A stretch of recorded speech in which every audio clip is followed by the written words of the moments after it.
This is Energy Perspectives, a weekly podcast produced in Guyana that delves into the developments unfolding in the world's fastest growing economy. Hi there. Welcome to this week's episode of the Energy Perspectives podcast. I am your hostess, a CEO of the Guyana Energy Conference and Supply Chain Expo, Kiana Wilberg. Today's discussions will place the spotlight on Guyana's foreign policy and how it intersects with the nation's development goals. In our midst today to share critical insights on this subject is Minister of Foreign Affairs and International Cooperation, Hugh Todd. Minister, welcome. Thank you for being here. Thank you for having me. So I'll jump straight into our questions. I'd like to start our discussions off with two recent developments. Guyana recently secured visa-free travel with the UAE and the British Virgin Islands. How do these strategic agreements reflect the growing maturity of Guyana's foreign policy, and what are their broader implications? Well, first of all, in the international system, countries have to brand themselves, and you have to have an identity that is well accepted and respected. And nation states have to continuously work on improving their standing in the international community. That paves the way for agreements, MOUs, and more importantly, people-to-people exchange. So Guyana has been on a trajectory over the last 4 years under the leadership of President Dr. Mohammed Irfaan Ali, who has had a very active and progressive international posture. So what he has done since taking office was to set very clear policy initiatives that myself and team at the Foreign Ministry were happy to execute. So the President had made it very clear that we will focus on energy security, food security, and climate security. Those are all global initiatives that are important for humanity as a whole. Apart from that, he has been working seriously on reforms within the legislature to ensure that we modernize our legal framework. He has been very vocal, not only vocal, but he's been very strong on democracy and democratic values, the rule of law, transparency, accountability. And that collectively, when you look at all that he's been doing, we have improved our visibility, we have improved our standing, we've improved the predictability that we have as a democratic nation state, and countries want to embrace that. So countries see that and they say, okay, so there is Guyana, small developing country in South America that has great leadership, that has great potential, and is a destination. We are now comfortable with the leadership being provided by the president and his government, which is quite attractive. So let us see how we can engage. So getting back to the visa waiver agreements, it's all part and parcel of that. Because if you want people to move, then you have to be comfortable with the fact that you have persons moving from jurisdictions that are coming with certain values and principles that you can embrace. So with the UAE, they're saying to us, we're comfortable with the values and the principles of your country, which are instilled in the people. So we are happy to have that people-to-people exchange. And it's very important for us because we have many individuals who go to the UAE on a regular basis, and they have to go through the challenge of having to apply for the passport. Sometimes you have a lot of time and money being spent, and in some cases they may waste time and money because a lot of these things may be time bound. And then you have persons going on vacation. And then you also have persons who want to connect with persons from the UAE who may want to come to Ghana. It's a challenge for them as well. So having that reciprocal arrangement where it's not only for diplomatic and serve as passport holders, but also for the wider citizenry. So it's very important, and it shows clearly that we have improved our standing globally. You know that when you get to visa waiver restrictions, it's almost the hallmark of where you are as a nation state. With the BVI, of course, we embrace them as a brother. Well, I should say a sister country within the CARICOM framework. We have been advocating for their own self-determination as well. So we're well aligned, similar history. We have the same values and principles, and they want to engage. They have services that they can export and that we can benefit from, because it is a financial I shouldn't say hub, but they're big on financial services. So they're seeing opportunities here as well. They want persons from Guyana to be able to travel to the BVI. Likewise, for their citizens to travel to Guyana. And it's important to have that level of people-to-people exchange. When you have that, you really get that exchange of culture. You get to understand the people better, and it's good for our own development because you're able to broaden the horizon of people. So seeing it on television and reading it in the text, it's all good. It gives you perspective, but when you're actually able to engage on an interpersonal level, I think it helps a lot with your own, not only the development of the individuals, but collectively development of your own country. Thank you, Minister Todd. Now, one of the important things we've seen with the maturity of Guyana's foreign policy is this push towards economic diplomacy. Can you tell us a bit about the strategic thinking behind this approach? Yeah. It's a path that nation states follow. In our case, we achieved political independence in 1966. But achieving political independence gives you sovereignty over your territory and your space. So you were able to charter your own course, and you're able to lead your own people, and you're able to represent them globally. And we've been doing that successfully over the last several decades. Of course, we've had our own challenges politically, but the real success for any nation state comes from economic independence. Economic independence. We have been on that path over the last several decades, but in the contemporary global, or should I say contemporary political and economic environment, we are now on that trajectory where we can achieve economic independence. And to achieve economic independence, it means, therefore, that you will have to have a foreign policy framework to drive it. Because as a nation state, you're not an island, and you can't be isolated from the global environment. You're connected to the international system through politics and through economics. So how do we advance our economic standing to achieve economic independence, which really means wealth creation? So how do we achieve that? You have to have a foreign policy that is attractive, that makes sense, that is reasonable to the international community. And you do that firstly by engaging with your traditional partners. So you would have found early in President Ali's administration that we have been engaging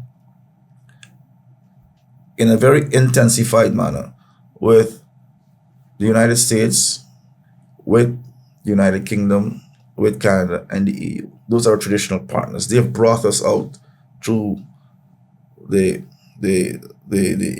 several phases of our political independence, not only with support, whether it's aid, whether it's financing, whether loans, but they've been there. So they understand our development trajectory. And now that we have oil and gas that can help to catapult us to another level, it just makes sense align ourselves with those traditional partners.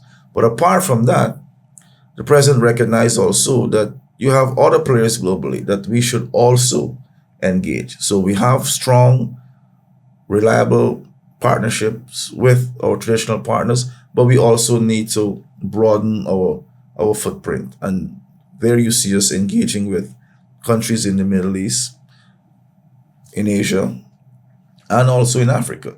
Because if you really want to be a global player, your economic diplomacy has to be global. Because globalization is also driven by economics. So you have to be able to figure out globally how you need to position yourself. And I think the president has done that very effectively. And you would have seen from the engagements that we've had with our traditional partners, they're expanding their operations here. And if you also look at the embassies who are coming to Guyana, establishment of embassies here, you can see that is not only based on the political aspect, but also on the economic aspect. And it's very important for us to understand that aspect of diplomacy, because the president has been pushing it aggressively. That is what will take us to the next level. Of course, not only the economics, it has to be supported by strong social pillars, which we can also talk about if that's the question too. But I don't, because I can go on and on that. But I will leave it there in terms of the economic side of it. You have to be able to achieve economic independence. For example, the United States, they have economic independence, like the UK, like many countries in the EU, like Canada. You have to get to a stage whereby you are able to provide for your country without having to be dependent on the world market. So if you think about what we do now, we sell primary products and then we buy it back in finished products. All right? We need to be able to get to the point where we can also manufacture for the world. And that is why the president talked about our agricultural sector and moving it into an ecosystem where we are able to achieve food security, not only here in Guyana, but in the region, and to be able to satisfy demands globally. So it's all about how do you get to a point where you can be a manufacturer and to supply the world market, with finished products. Thank you, Minister. I do take that point on how economic diplomacy can be that impetus, that catalyst for driving economic independence, which is one of Guyana's primary objectives. And you did note another important point, which is the president's push for ensuring food security. And it's one of the things we've heard about during his recent visit to the United Nations, where he made an address before the 79th session. Can you say what were some of the key messages for you or policy directions from his presentation before the 79th session that investors who are part of our audience, our regional and international audience, that they should consider when looking at Guyana as an investment destination? Well, thank you. So the United Nations' primary objective is for the maintenance of peace and stability to globally, really to prevent wars and to focus on humanity in all of its dimensions. So when we meet at the United Nations every year during the General Assembly, what we call the High Level Week, it's really for nation states to deal with the global issues that are pressing, that requires global policy making and requires also leadership at the multilateral level, that being the United Nations. So when you present yourself as a nation state at the United Nations, you're going there to interrogate those pressing issues, to articulate it, to find solutions, and to also position your country in terms of what you're doing, in terms of your contribution to global governance. When you do that, implicit in that is the readiness of your country to participate, the sense of where your country is at in terms of your political system and the direction that you're going vis-a-vis the global environment. So when any policymaker, politician, academic, civil society member listens to the president's message, it will be clear to them that Guyana is a country that respects the rule of law, that respects the principles that govern the international system, especially the United Nations Charter and the rules, because it's a rules-based system that we operate within. That brings a lot of comfort. The way he highlights the issues, whether it's war, whether it's climate change, and his positions that he would have taken, they would have recognized that this is a country that you can associate with at the country level, right? If you understand that and you see the landscape globally, Guyana becomes attractive. And he did not go into oil and gas and all of that because the forum is really on peace and security. But when you hear about a country that is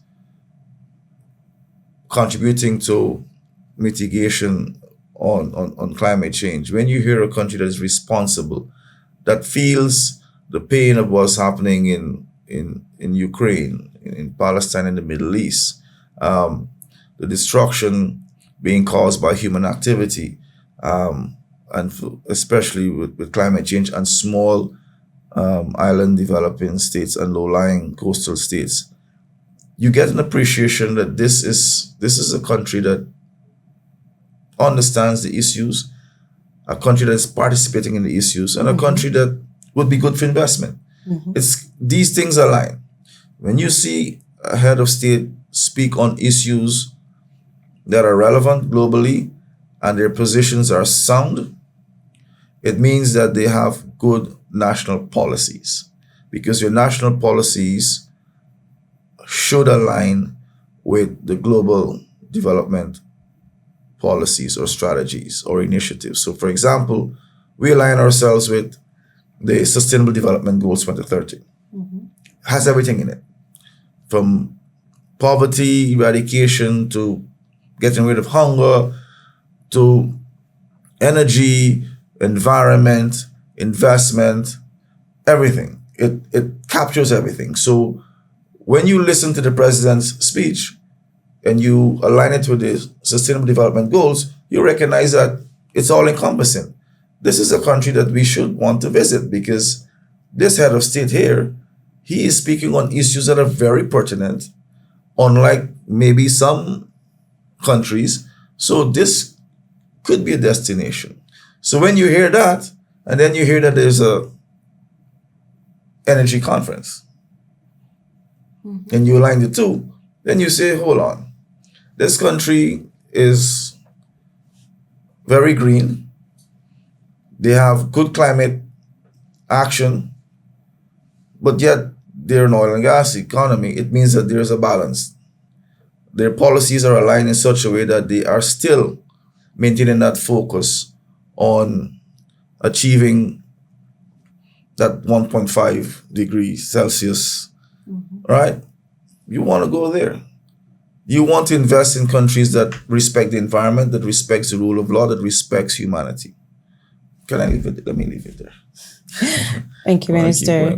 Now, during President Ali's visit to the U.S.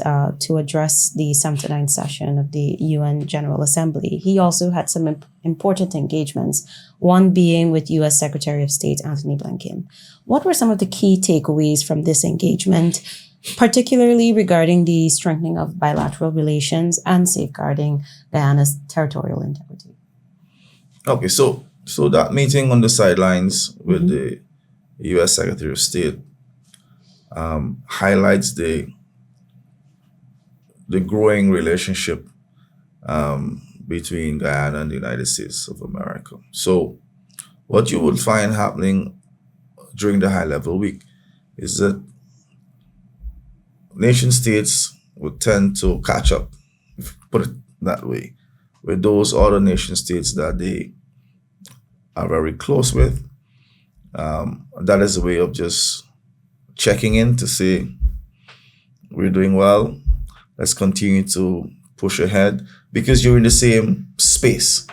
So you take advantage of that opportunity. What it means for Guyana and the United States is the fact that that meeting did occur shows clearly that we remain very strong and connected.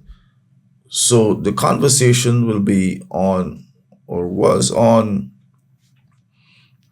the same themes that we've been advancing on strengthening our relations at the political level, as well as ensuring that there is stronger economic cooperation, focus on peace and stability within the region. Of course, as you're aware, we have a political and humanitarian crisis in Venezuela. So that, of course, was raised. Our commitment to ensuring that we continue to contribute to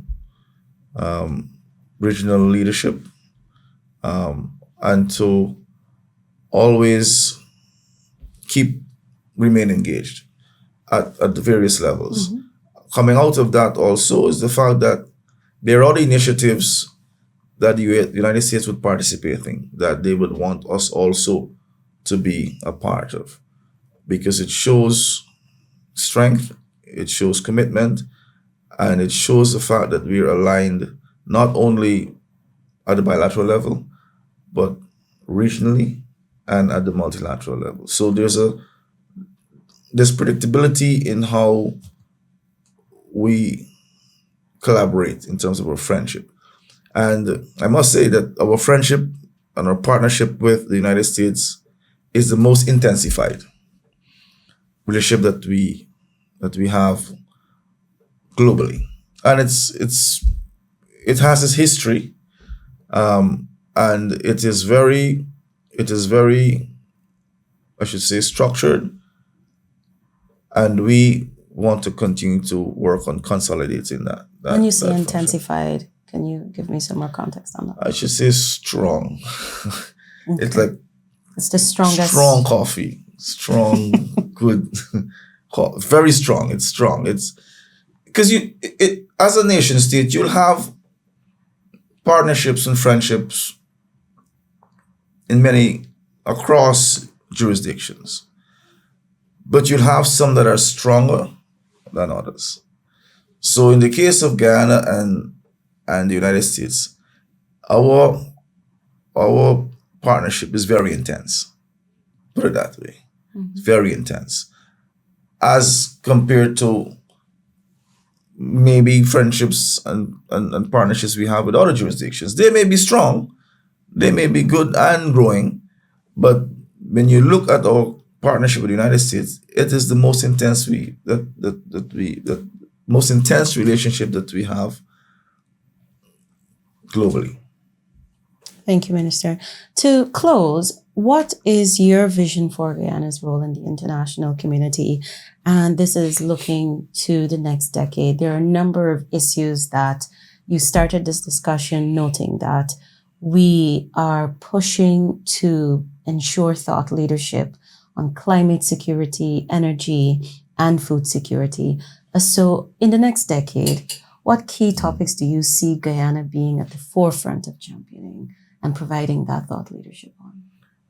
Well, I see the world through the lens of His Excellency the President, because he sets the foreign policy agenda for Guyana, and he's been very thoughtful in working out what our national priorities that can really benefit the people of Guyana, and also what we can provide leadership on regionally and globally. So you'll find that it's very connected. So even before coming to office, the president made it very clear that he was going to focus on the development of the people. So all of his policy initiatives are centered around the individual. So it's people focused, people centered, and people driven. Everything. And time would not permit for me to go into everything in detail. But that is the core of his policy making. So when you think about the policy initiatives at the foreign policy level, it is based on humanity, the individual. So his initiatives being focused on food security, energy security, and climate are all there to provide for the upliftment of people, not only here in Guyana, but in the first instance, the CARICOM region, this hemisphere, and globally. We see ourselves as very integral in providing leadership. We may be small, but you can get strong leadership from a small country because it's about understanding the issues, even those that are complex, and interacting with nation states, regional institutions, multilateral institutions, and making your voice heard, right? In the interests of the individual. And if you listen to the president, when he speaks, he's going to always talk about ensuring that we do the right thing for humanity, not only in the present, but ensuring that there's sustainability built into our initiatives so that the next generation will be able to benefit from our efforts and we don't destroy the planet, leave it in tatters, that the next generation will have to focus on rebuilding. We need to add value. And you do that as a policymaker because our primary role is to find the best policy initiatives, best strategies to improve the lives, or I should say the quality of life and standard of living for the people here in Guyana, and that you can actually